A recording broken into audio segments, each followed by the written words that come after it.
Hey, quick thing. Could you just shoot me a text letting me know that, exactly where you live?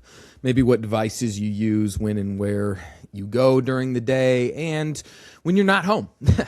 Possibly the people that are important to you too, just gathering some info. Is that too forward? Oh, okay. Can then you just send me a couple more photos of that high chair you're selling on Marketplace then? Thanks.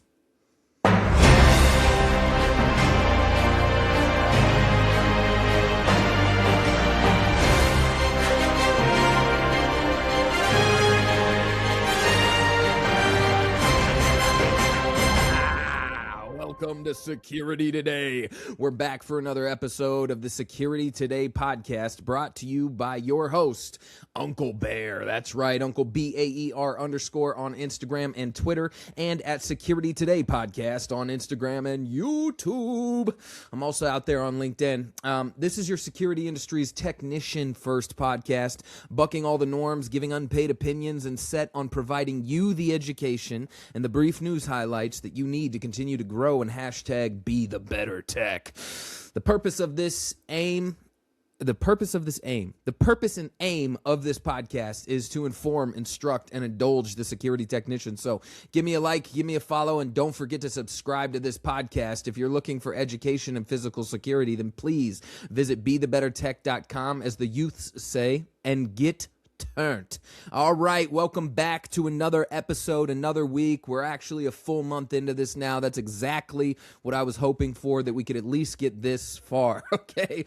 And we're here, baby. Now, I want to just highlight real quick, BeTheBetterTech.com. We are releasing a security theory course for just $29. It's going to be out real soon. It's going to teach you everything you need to know about security theory, starting your basics out, all right? Making sure that you're building from a strong foundation. So please check that out.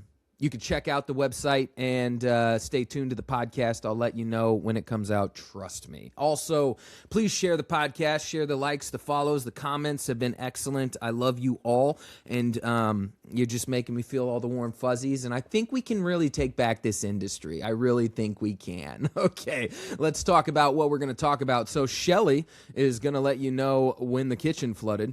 Who's Shelly? You'll find out. Also today in the chit chat, well.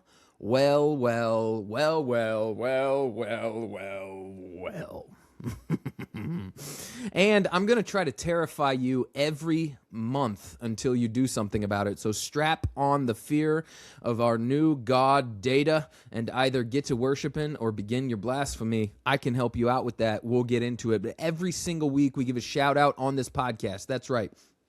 I want to make sure that you're following the best of the best. So we give an Instagram shout out. Oftentimes these people or companies or resources are on other platforms too. So be checking and following and staying up. But this week's shout out actually goes to at GBitTech. That's GBITTECH on Instagram. The point of this portion of the podcast is to get you a lineup of follows that continue to push you in excellence. And GBitTech is the essence of this shout out. So clean work, solid content, obviously a ton of tech knowledge from security cameras, networks, Wi-Fi installations, access control, and more. I push on this podcast and in my socials a lot that clean and excellent work is something you should be striving for, something you should be taking the time to do while you install, and GBit does that. Every time it looks like it is installed excellently, and it is pretty, man. And he knows how to take photos. And when someone does that, and they also know how to take photos, that's the follows that you want, right?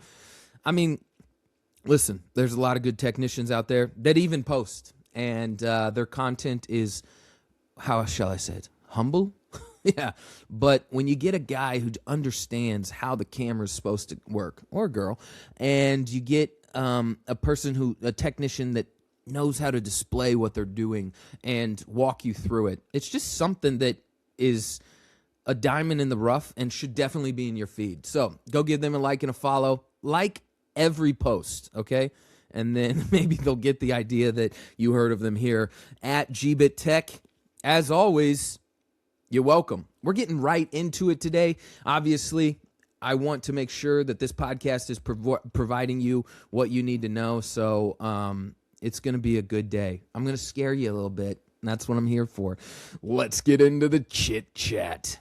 Guess what? When I started this podcast, part of the initial idea was formed because I was receiving SSNI, SDM, Security Mag in the mail back in those days. It was primo. I just loved the tactile experience of flipping through pages about something that I was passionate about. And IPVM articles in my email every day, which were excellent. I saw that there was a nice warm seat for some up-and-coming star to sit in a podcast role, reporting on these outlets and what they were bringing. And you can see in my show notes every single week on the podcast, I link to where I'm getting this information, but it was a very plush time when I started podcasting because I was like being able to see it in person in magazine. I was getting IPVM articles every single day, and it was amazing. Information for you was the point of this podcast, to take and do what you would like. Some advice and instruction from my humble no-name opinion, and then with those two things, you can indulge in all the content you wanted weekly.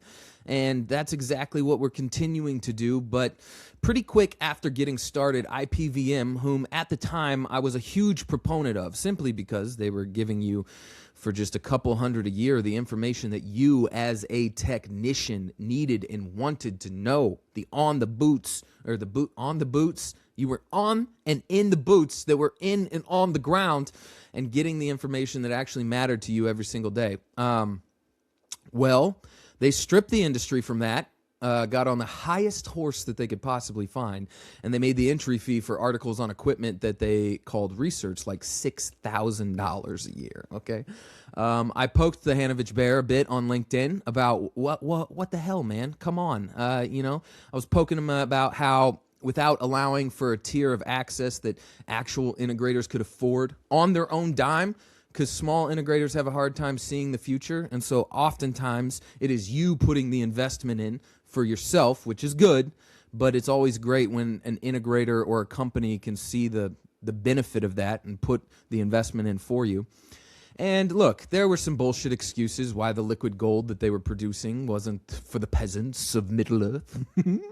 And then for years, continued to double down and try to force the industry to see the outlet as the Gondor it was instead of what it could have been. And then come some months ago, I clicked on a LinkedIn article hoping it was one of the morsel breadcrumbs that Denethor would allow me to lick from his ring. And it wasn't. It was paywalled. But a beautiful little correcting banner came across the bottom of the screen that wanted to know if I would like to sign up for the peasant affordable price of $2.99 a year. The market tells no lie. High horses are starved in the self-induced famine of the mortal. And you can quote me on that. Now, I know I'm being a bit over the top, and I'm sure that there could be plenty of heat coming for one paragraph in a section labeled Chit Chat on only the single greatest podcast on the interwebs. But come on, I mean, I'm a thespian. I'm a maker of the arts. I'm no social media influencer. I don't have the polish for it. I'm no industry guru. I don't have the polite manners for it. I'm the security bear diva that everybody knows me to be, and the hate shall only be welcomed and then ignored completely. But while I speak softly into this golden-framed mirror in my studio, you get the benefit of getting actual industry news for like $25 a month again. And that's the way that it should be. This podcast is free with a tiny bent for you to go check out my courses on BeTheBetterTech.com, so that I'm not just only expending, but also getting my cup filled too. But this is the medium of our digital age, all right? Information and news shouldn't necessarily be paywalled for Fortune 500 companies when the SMB integrators are the ones putting in the security infrastructure in the nice cushy county that you live in, and they can't even get the information. I do live in a cushy county, actually. It's hard to make rent. That aside, I take off my white velvet boxing gloves and slow clap a warm, hearty welcome back to reality, IPVM. I look forward to reading your articles again. But go check it out. They put out decent information. So, and I use some of it to inform myself, to bring you the information that you need to know. But it is just, it's just a righteous feeling. You know what I'm saying? When people understand that this stuff is important, right? It's important for technicians to have the information about the industry that they're working in. And when that is too high of a cost for an individual, it begins to weaken the industry. So I'm glad that that is back, and I hope you take advantage of it. This has to be like the most backhanded compliment that you could receive, and I don't know how they'll feel about it, but please go check out IPVM, and you can now afford it. Let's get on to the product highlights. Here on the podcast, our goal is to flood you with information. You're going to see what I did there. Look closer. Shelly, a provider of home automation and smart building solutions, has dropped a brand new Gen 4 versatile smart water leak detector. I've used Shelly when I was slanging AV up in the holy hills of Whitefish, Montana a few years back, and they've got a great UI, and their products held up well as when we put them in. So 75% of water damage from internal sources like plumbing, appliances, the like, is considered preventable. Did you hear that? 75% considered preventable. Water damage is a risk to the security environment. From data centers to residential basements, water strikes hard and fast and can leave your entire operation exposed in a matter of minutes. So you need a good flood sensor in your back pocket to start suggesting that sensitive rooms and equipment need to be guarded in the event of flooding. It is a threat. So if you're putting in security and you're in a data closet that is holding their entire network and servers, it is a great solution to be like, you should put a flood sensor in here just in case, if the building goes, you find out before, 45 minutes down the road, the water's touching the bottom of your server, right? So the new sensor, primarily designed for SMBs and residential, I will give that little caveat. Shelly is definitely residential focused, but the features, it features an extendable sensor cable for monitoring hard to reach or expansive areas, and it supports Matter, Wi-Fi, Zigbee, and local control connectivity for integration into all major smart home ecosystems. Designed for use across all property types, the Shelly Flood Gen 4 alerts users the moment that water is detected, sending critical notifications directly to their mobile device via a Shelby app or by sounding an audible alarm. When used with compatible Shelly relays or other connected solutions, you really start to triple X this thing.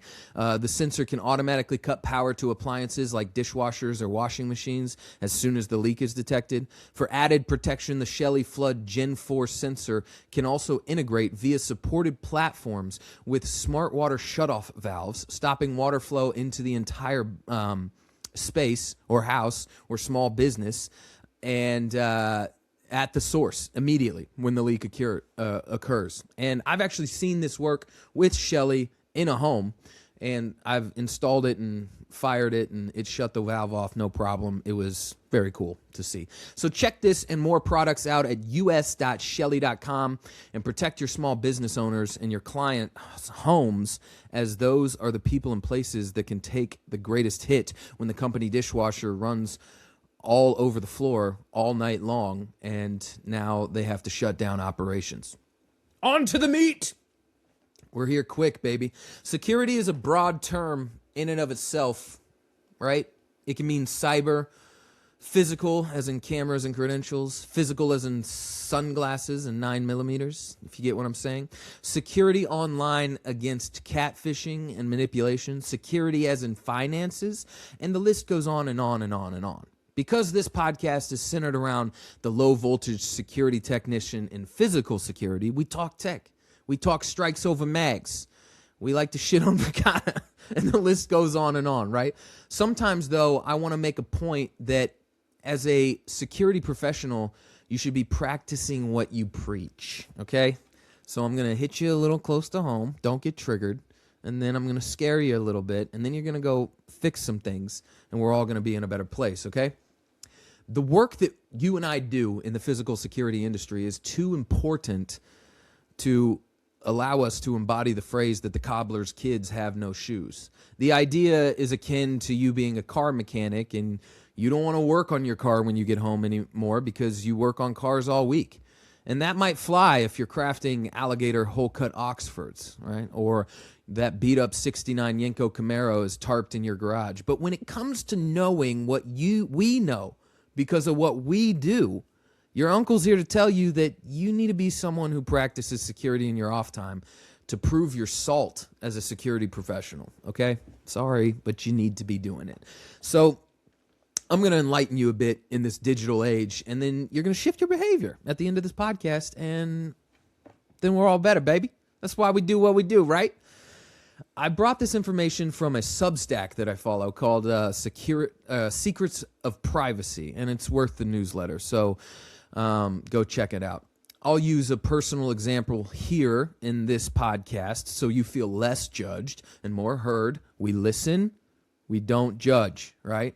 But I had to sell a shelving unit on Craigslist or Marketplace, whichever one, because it was taking up room in my garage and we were moving, and less to carry is always a goal in my life. A couple days later, someone texts me asking for more pictures.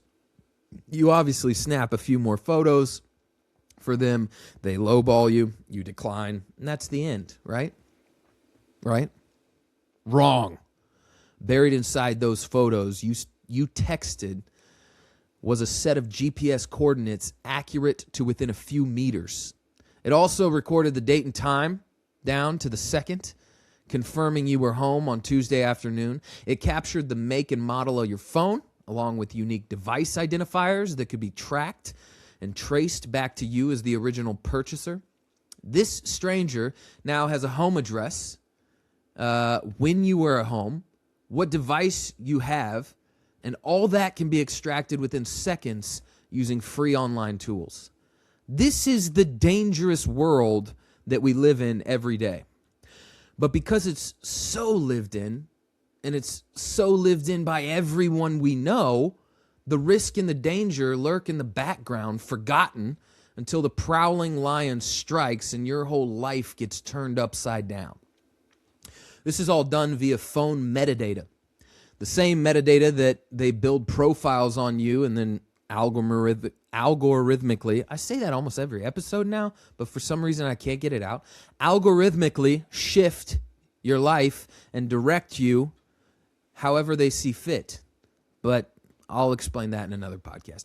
Back to these photos that are exposing you. All this information is stored in those photos in formats called like EXIF or IPTC and or XMP, right? The camera automatically embeds the information. And now, all of a sudden, from a sent photo, regardless of if it's a shelving unit or you in lingerie, I'm aware my audience is mainly men, but the comment still stands, you freaks. They now, from the single photograph, can pull information such as the exact date and time the photo was created down to the second, the camera model, the camera name, the model ID, the camera's serial number, a unique identifier that can be traced back to you as the purchaser or whoever purchased it for you, the lens type, the lens ID, the lens serial number, flash details including whether it was on or off, its intensity, and the mode that was used, the distance between the camera and the subject, any software used to edit or modify the file afterward, and the most critical piece, precise GPS coordinates of where the photo was taken. Even years later, the file still preserves the exact location. Anyone with data can easily pinpoint on a map the precise spot where someone stood when they pressed the shutter button. And I'm not going to dive into the even farther data reach and grab that video metadata can produce, but let's just leave that to your imagination. Also, you can start to imagine that it's not just because I'm selling a shelving unit, but maybe it's someone I met on Bumble or Tinder. Do they still do those? I don't even know. Or maybe it's someone that I Snapchatted. Or maybe it's someone that is my friend's friend and I sent them a photo of my setup in my office, right? Or someone that I met at ISC West, and now I come home and I want to show them this access control thing I'm working on, so I take a picture of it and send it to the number on their business card. That's it, all that to say, back to the photos. So there's a common "it won't affect me," quote unquote, fallacy that many, including myself, will follow at times. And this is non sequitur, right? Because if your failure of understanding interconnectedness and ignoring indirect societal impacts is either you not realizing this is shaping your world and future right now, or a personal justification for inaction, either or, you have to be better. Be better. This matters because you literally can become a real target in a matter of seconds. They can find where you live, pinpoint your home, identify and track your device, learn your routines, and now all of a sudden access controlled work, places and home alarm systems become irrelevant because they can stalk you and take advantage in the parking lot while you're with your kid. You see where I'm getting? I'm trying to punch it home, man. Am I getting this across? There's many layers to this because there is a metadata paradox where it can help, like in copyright protection, legal disputes, insurance claims, and even alibi verification in litigation, right? In legal standings. Also, there's the bigger issues that just the metadata as free tools that I've used to look for people, that's also another podcast, like TinEye or Yandex or PimEyes, can search just facial recognition. So posting photos online needs to be held strategically, and you need to research a bit how to manage that for you and your family's sake. Also, AI is ramping up these risks in a myriad of ways, from enhanced facial recognition, cross-platform correlation, and using free AI tools to build a metadata pattern analysis. Not to mention, this all falls in just simple OSINT, O-S-I-N-T, where tools like GeoSpy can use background clues to give locations. And there are real-world scenarios where hackers and stalkers and governments are using these exact methods, using metadata to locate people. For instance, when software pioneer John McAfee was a fugitive, Vice magazine journalists photographed him for a story.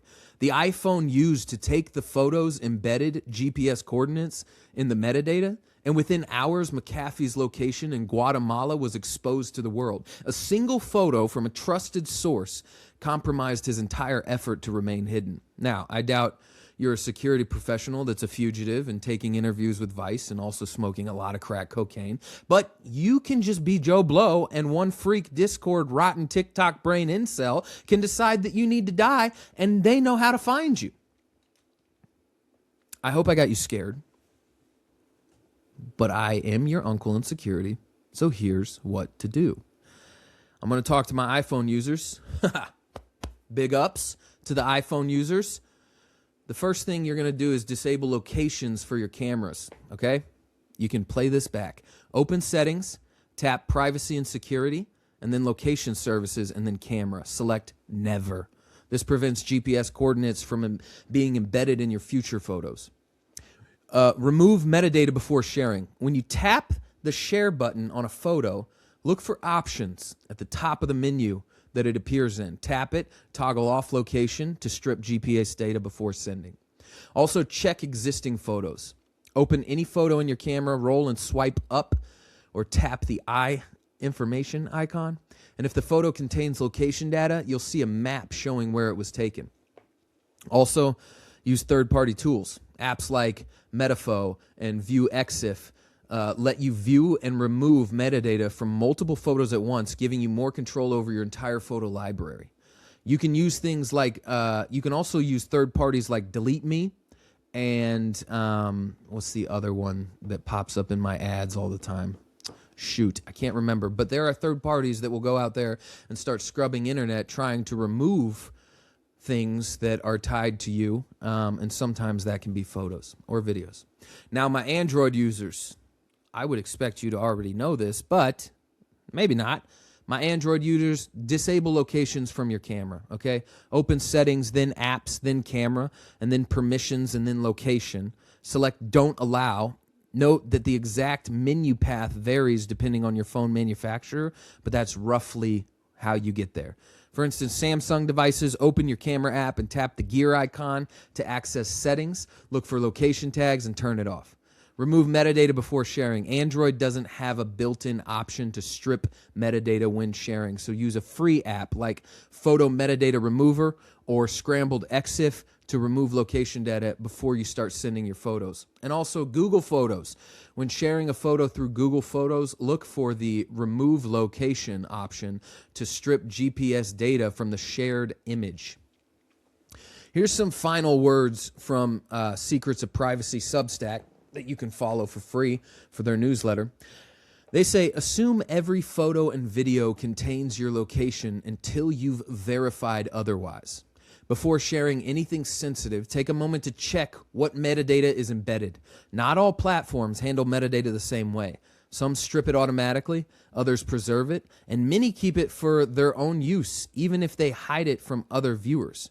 When in doubt, remove the data yourself before uploading. If you use different online identities for different purposes, use different photos for each. A single profile picture reused across platforms can become a thread that ties all of your accounts together through reverse image searching. Old photos taken before you understood these risks may still contain location data. It's worth going through your camera roll periodically to audit what's there, especially for images you've shared publicly. Finally, remember that metadata isn't the only way photos reveal information. In the age of AI-powered image analysis, background details like landmarks, street signs, and architectural features can be enough to identify a location even without GPS coordinates. So be mindful of what's visible in the frame, not just what's hidden in the file. Now, here's my final thoughts on all of this, okay? I think they nailed it when they used the phrase, be mindful. One of the problems with online individual security is that it can seem like you're trying to empty the ocean one cup at a time, right? Like, how many photos are in your photo library right now on this phone, let alone the 3 previous phones that you had? You feel guilty for the years of reckless online actions when you weren't privy to this information. So you feel as if you need to ignore this because ignorance is bliss. But I'm here to tell you, as someone who has felt the exact same way, all you can do is start with today. Eventually it will compound and you will learn more and you will learn how to backfill, if you will, what has been done in the past. But right now, you just move forward and make sure that as you continue to operate online, you move the needle a little. Not necessarily every day, but frequently, and eventually you'll be in a better position. Okay? I understand. I feel the same way. Like, how am I ever supposed to implement the things that I'm reading online? But you can start implementing it today. And it is different for every person, okay? My privacy policies and procedures that I practice myself might be different from yours. And it just, let me say that. I'm trying to form a thought here, but just be mindful, okay? I really encourage you not to put your kids online because they don't have full autonomy to consent to if they want to be online or not. And online is so much more dangerous than we've made it out to be. It feels not dangerous when I only have 300 followers on my Instagram and I made sure that it couldn't be, seen if you're not following me, and I post my kids on there and all that other stuff. That seems safe, right? But it's not. And with the way that AI is going and some of the security hollers that I go into, right, because of my interest and passion, I can tell you I've seen some things that are scary, man. They're not good.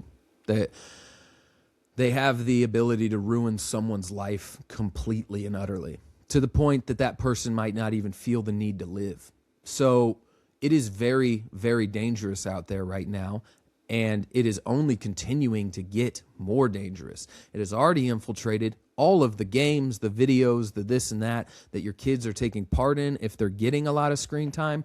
And so I just want you to start to be aware of how this can affect your child's life unintentionally from you. You had good intentions, and your intentions are not the thing that should be judged. Don't hold yourself guilty. Your intentions were pure, right? But the intentions of every single other person out there that is looking to do evil things will catch up to them because they are online. That's my 2 cents. And it's scary, but now you know how to turn off GPS metadata on your phone, so at least the photos that you're sending out aren't going to be geolocating where you are and what you're doing. And sometimes what I do is, though I do post some things real time when I'm at conferences and stuff like that, if I go to something, sometimes I'll backfill some posts, and then I'll post that later when I'm not at that location anymore. And so it gives me a little bit of a buffer, right, in my open source intelligence that I'm giving out to the world. So there are ways that you can start to mitigate it, and all this takes is a little bit of time on a computer to fall into some holes. You can start by searching OSINT, and you'll come up with tools, you'll come up with posts, logins, newsletters, all the stuff that you need. And you can start with Secrets of Privacy. It's an excellent Substack. So that's it for Security Today. Remember to follow at GBitTech on IG. And don't forget that this podcast is hosted, edited, ran, created, and built by me and me alone, your uncle in security, Uncle Baer. That's right. So DM me at Uncle Baer, BAER_, or at Security Today Podcast on Instagram with your thoughts, your stories, your resources. If you ever have tried any of the products that I talk about, like Shelly, right? I'd love to hear about it. Let me know. Please let me know. This podcast is driven by good interactions with excellent technicians and industry players on LinkedIn. And you know I'm hooking you up with the resources, so please go follow at Be The Better Tech on Instagram, the Security Today podcast educational arm, where I bring education that you need to further your career and secure the world. And we will see you next time on Security Today.